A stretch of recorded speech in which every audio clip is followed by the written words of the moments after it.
டேய் எந்நேரமும் ஃபோனே வச்சுட்டு இருக்காத, கொஞ்ச நேரம் வச்சுட்டு புத்தகத்தை எடுத்து படி. அம்மா கடை வரைக்கும் போயிட்டு வந்துடுறேன்.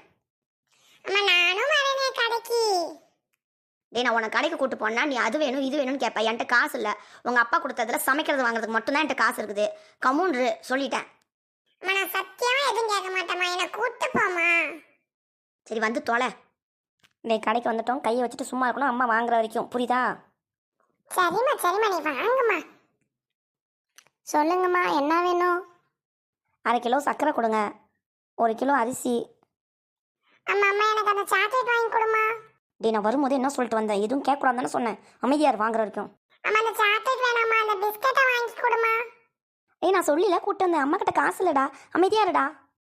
அம்மா அந்த ஜூஸாவது வாங்கிட்டாமா. பாவம் சின்ன தம்பி தானே, திங்கிறதுக்கு தானே கேட்குறேன், ஏதாவது வாங்கிட்டாங்களே.